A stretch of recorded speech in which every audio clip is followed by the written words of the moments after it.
हरिदास महाराज की जय। गोवर्धनदास महाराज की जय।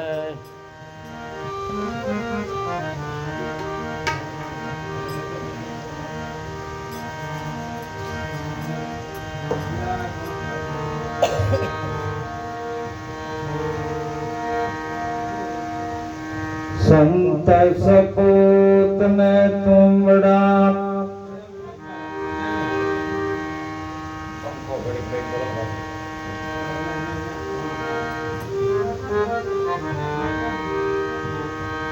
संत सपूत ने तुमड़ा ए प्रण एक स्वभाव तारे पण बोले नहीं जने तारा ऊपर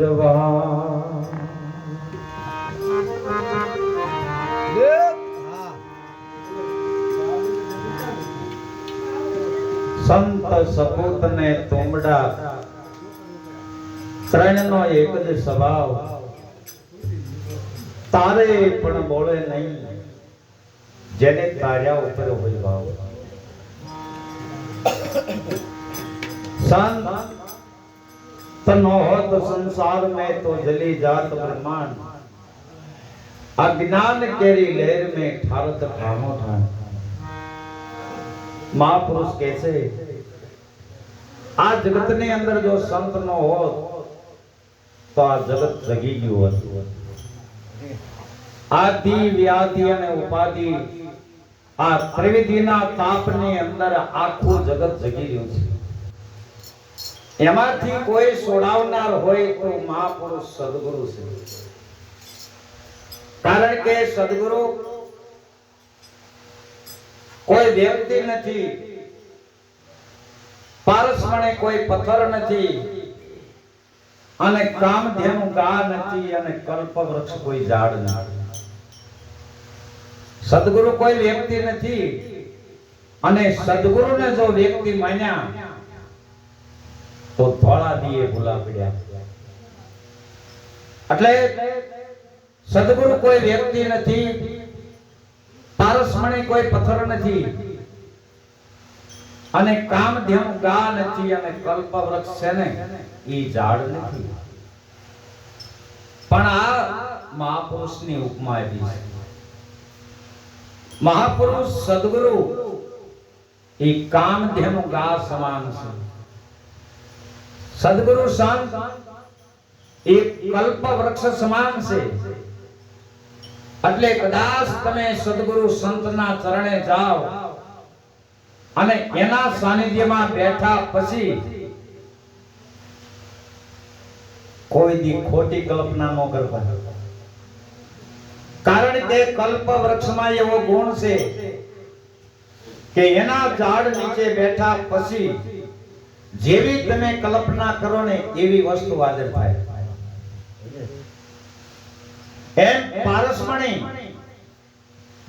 ને ઉપમા સંતને આપી છે સંત છે પારસમણી સમાન છે અને આ પારસમણીનો પંજો જેને જેને લાગ્યો ને બાપ આ પારસમણી સંતનો જેને પંજો લાગ્યો પાળિયાદ આપા વિહામણને પંજો લાગ્યો અંજારની અંદર જેસલને પંજો લાગ્યો આટકોટમાં લાખાને આ પંજો લાગ્યો અને મેવાડના માલાને આ પંજો લાગ્યો બોલો કેવા હતા જેસલ બારવટીયો હતો પાળિયાદ વિહામણ બાપુ બારવટીયા હતા લાખાજીની વાત કરો मेवाड़ माला नी बात करो आवा जे पुरुष था ने इस सतना मार्गे सड़ी गया भक्ति ना मार्गे सड़ी गया विचार तो करो ये संत पारसमणी नो प्रताप विचार तो करो के संत सत को लाया बिना केम हृदय कीर्ता ઈવલની જો બમરી બને તો મનુષ્યને કેટલી વાર એક સંત સટકું જો લાગી જાય તો વિચાર કરો જેસલ જેવા જુલમી પણ સતી તોરણનો સંગ થયો, પલમાં પીર બની ગયા. પાળિયા વિહામણ બાપુને ફોનગઢ ગોરખા બાપુનો સંગ થયો અને પીર બની ગયા. ક્યારે પીર બને કે સદગુરુના વચનમાં જો થઈ જાઓ સ્થિર. જે બની ગયા સદગુરુ વચનમાં સ્થિર, ઈ બની ગયા પીર. એક સદગુરુના વચનમાં જે સ્થિર થઈ ગયા, સદગુરુના વચનમાં જેને સુરતા નિશાને લાગી ગઈ. નિશાન આપણી જે નજર, આપણી જે સુરતા, ઈ જે સદગુરુએ નિશાન નામનું બતાવ્યું છે ને, ત્યાં જો લાગી જાય અને આપણી સુરતા ત્યાં જેમ લોહી સમક ને જેમ લોખંડ નજીક, લોહી સમક ની નજીક જેમ લોખંડ જાય અને લોહી સમક જેમ ખેંચી લે, એમ જ્યારે આપણી સુરતા સદગુરુ સંતના ચરણમાં જાય અને આપણી સુરતાને સદગુરુ મહારાજ ખેંચી લે, અને એમાં એને સંતોએ શું કીધું? આને બાજ નજર કહેવાય. કેવી નજર? બાજ નજર. કેમ કે બાજ પક્ષી જ્યારે આકાશમાં ઉડતું હોય, એની નજર ક્યાં હોય? જે હલન ચલન કરે ને એની માથે ન હોય, પણ જે પક્ષી સ્થિર બેઠું હોય એની માથે બાજની નજર હોય, અને સ્થિર પક્ષી જે બેઠું છે એની માથે બાજ જેમ ટાટકે, આ બાજ નજર. એમ જે સ્થિર બેઠું છે, તો સ્થિર આ જગતમાં સ્થિર કોણ છે? તો સત્ય છે ને સ્થિર છે. હો, જે સત્ય તમને સદગુરુએ બતાવ્યું, જે અખંડ છે, જે કાયમી રહેવા વાળું છે, જેનું હલન ચલન નથી થતું ને, ઈ સ્થિર પદ, ઈ સ્થિર પદમાં જો આપણી સુરતાની બાજ નજર હોય, આ સ્થિર પદ, અને ઈ સ્થિર પદ એટલે ગુરુ વચન. આ ગુરુ વચનમાં જેને ભરોસો રાખ્યો, જેને વિશ્વાસ રાખ્યો, એનું કામ થયું.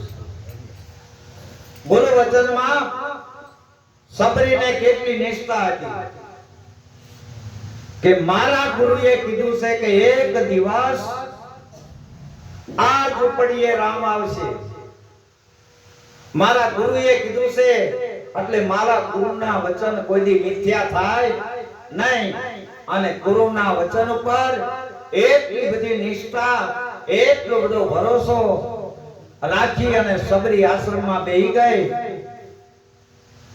7 વર્ષની સબરી હતી અને 70 વર્ષની ઉંમર થઈ. આજ મારો રામ આવે, સાંજ પડી જાય, દી આથમી જાય અને સબરી વિચાર કરે, કાલ આવશે મારો રામ. સાંજ પડી જાય અને પાછી વિચાર કરે કે આજ ન આયા તો કાલ આવશે. પણ ગુરુના વચન માથે નિષ્ઠા કેટલી, વિચાર તો કરો. આવી નિષ્ઠા, વિચાર કરો, એક ગુરુના વચન માથે નિષ્ઠા. એવી નિષ્ઠા ધંધુકાની બાજુમાં રંગપુર ગામ, અને ઈ રંગપુરમાં રામગીરી બાપુ, એના 3 શિષ્ય, એક વસ્તા ભગત, બીજા સવૈયા નાથ અને ત્રીજા જમરાળા ફકડા નાથ. ગુરુ મહારાજે આદેશ કર્યો, ગુરુએ હુકમ કર્યો, ઈ 3 ને આદેશ કર્યો કે અહીંથી નીકળી જાઓ અને દી હાથમે ને ત્યાં રોકાઈ જાય. વિચાર તો કરો, ગુરુ આદેશનું પાલન કરવા, ગુરુ આજ્ઞાનું પાલન કરવા જે શિષ્ય તત્પર બને ને, ન્યા જ મારા નાથની કૃપા ઉતરે છે. જ્યાં જ્યાં ગુરુ આજ્ઞા જેને પાળી છે ન્યા જ પરમાત્માની કૃપા ઉતરી છે. અને તૈણે એમ કહેવાય છે રંગપુર ગામ છોડી નીકળ્યા એ ધંધુકાની બાજુમાં જે વાસણા ગામ, એ વાસણા ગામમાં ગામના પાદર પૂજ્યા અને સાણ માટીનો ઉકડો હતો. એ ઉકડે પૂજ્યા અને દિયાથીનો અને વહતા ભગત ત્યાં રોકાઈ ગયા. ત્યાં અત્યારે હાલ રામદેવ પીરનું મંદિર છે. સબૈયા નાથ ચાંદર કે પૂજ્યા અને દિયાથમી ગયો ત્યાં રોકાઈ ગયા. ન્યાય પણ ચાંદરકા મંદિર છે. અને જમરાળા ફકડા નાથ, જમરાળા ગામના પાદર નદી હતી અને એ નદી વિંધી અને ગામમાં જવાનું બરાબર અડધી નદીએ પૂજ્યા અને દી આચમી ગયો અને ફકડા નાથે સીપીઓ ખોડ્યો. સીપીઓ ખોડી અને અહીંયા બેસી ગયા. ગામના માણસોને ખબર પડી કોઈ સાધુ, કોઈ ત્યાગી, કોઈ સન્યાસી નદી વસાળે બેઠા છે. ઉપરવાસમાં વરસાદ વરસે છે, હમણાં પૂર આવશે અને સાધુ તણાઈ જાય છે. હાલો આપણે બાપુને વાત કરીએ.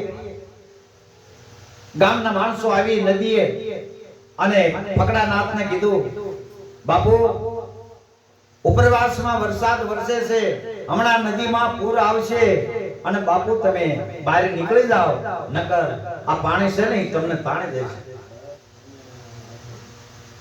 ત્યારે ફકડાનાથ એટલું બોલ્યા હતા, ભાઈ હું નદીમાં નથી બેઠો. વિચાર કરજો, શબ્દ ઉપર ધ્યાન આપજો. ફકડાનાથ એટલું બોલ્યા, હું નદીમાં નથી બેઠો, હું મારા ગુરુના વચનમાં બેઠો છું. ક્યાં બેઠો છો? હું મારા ગુરુના વચનમાં બેઠો છું. ભલે નદી આવે અને વાત સાચી એવી બની, એ નદી આવી જ્યાં બાપુ બેઠા હતા ને ત્યાં થળ થઈ ગયું અને ફરતું પાણી. આ ગુરુ વચનનો પ્રતાપ છે. એટલે કીધું કે વચન છે ને બાપ, એ સદગુરુના ચરણે જાઓ ત્યારે સદગુરુ મહારાજ આ વચનની ઓળખાણ કરાવે છે કે વચન એવું શું છે. અને જે વચને વર્યા એનું કામ થયું. આ વચને વર્યા એનું કામ થયું. અને વચને જે હાલ્યા, વચનમાં ઉભા રહ્યા, વચનમાં સ્થિર થઈ ગયા, એ પીર બન્યા. એટલે કીધું ફકડાનાથે કે હું તો મારા ગુરુના વચનમાં બેઠો છું, હું નદીમાં નથી બેઠો. અને વિચાર કરો, એ જ ફકડાનાથ ગુરુ વચનમાં સ્થિર થઈ ગયા અને બની ગયા ફકડા પીર. ફકડો ફકડો ક્યાં કરો, વિચાર તો કરો. ફકડો યા નહીં ફિકર, ખારા જળને મીઠા કર્યા ઈ પ્રગટ ફકડા પીર. વચને આ જગતની રચના થઈ. વચને સાંડા અને સૂરજ, વચને ધરતી અને આકાશ, આ બધું વચન થઈ ગયું છે. અને એ વચન જીવન એક કોક વિરલાની પાસ. કારણ કે વચન છે 14 લોક થી નેરું પાનબાઈ, એની કરી લે કોઈ ઓળખાણ તો ગંગા સતી કે મટી જાય 84 ની ખાણ. આ જે વચન છે એ 14 લોક થી નેરું છે. હે પાનબાઈ, એની કઈ કોઈ કરી લે ઓળખાણ તો ગંગા સતી કે મટી જાય એને 84 ની ખાણ. 84 ની ખાણ, 84 લાખ યોની, એમાં 21 લાખ ની 4 ખાણ્યો. અને આ મહાપુરુષની જે વાતો બહુ મરમમાં અને કેટલી બધી ઝીણી વાત છે અને ભેદમાં વાત છે. એ ભેદ ખુલ્લો કોઈ કરી દેનાર કોઈ મહાપુરુષ મળે. એટલે ગુરુ વચનમાં સ્થિર થવાની જરૂર છે. ગુરુ વચનમાં જે સ્થિર થયા, આ વચન જે મુખમાંથી બોલાય ને બાપ, એ ગુરુ વચન છે. અને એ ગુરુ વચનનું જો પાલન થઈ જાય તો આપણે આપણું જ બોલેલું પાળવાનું છે. આપણે આપણું જ બોલેલું પાળવાનું કે હું દારૂ નહીં પીવું, હું જુગાર નહીં રમું, હું માંસ નહીં ખાવ, હું જારી નહીં કરું, હું જુગાર નહીં રમું. આ 5 પ્રતિજ્ઞા જે ગુરુ આપે ને એ આપણે જ બોલ્યા હતા અને આપણે જ પાળવાનું છે. અને આપણે આ પાડી હતી. ગુરુ મહારાજે કીધું કે મા બાપની સેવા કરજો. આપણે જ આ પાડી હતી કે હા મા બાપની સેવા કરશું. તો આપણે વિચારવાનું કે હું બોલ્યો છું, હું આ સેવા કરું છું કે ખાલી બોલ્યો તો. એ પોતાને વિચારવાનું છે. કારણ આ જગત જે પરમાત્માએ બનાવ્યું છે તો એ બનાવનારો કેવો હશે એની ઓળખાણ સદગુરુ મહારાજે આપણને કરાવી છે. અને હવે તો ખાલી રેણીના ઘરમાં રહેવાનું છે. સદગુરુ મળે એનું પ્રમાણ શું? કોઈ પ્રશ્ન પૂછે કે સદગુરુ મળ્યા એનું પ્રમાણ શું? તો કે બીજેથી પાડોશીને ખબર પડવી પડે કે કાલ બોલતા તો દેખાડો હાવ બંધ થઈ ગયો. નકર રોજ હાંજે દેખાડો થતો પણ કાલનો દેખાડો થતો નથી. એટલે હામાને ખબર પડે કે તો ગુરુ કરાવ્યા લાગે છે. આ જે સદગુરુ મહારાજ આજે આપણને આંખ આપી છે, કાન આપ્યા છે, આ મુખ આપ્યું છે, એ 3 તપ છે. એ 3 તપ ઉપર જો ઊભા રહેશો ને તો કામ થાય એવું છે. આ દ્રષ્ટિ આ સદગુરુ પરમાત્માની દ્રષ્ટિ છે. અને આ દ્રષ્ટિથી તમે જોવો ને તો તમને જગત નહીં દેખાય, જગદીશ દેખાય છે. આખા વિશ્વની અંદર હૃદય રજમાં અને તજે તજમાં તમે જ બિરાજી રહ્યા છો. એટલે એક વાણી ઉપર જાઉં છું.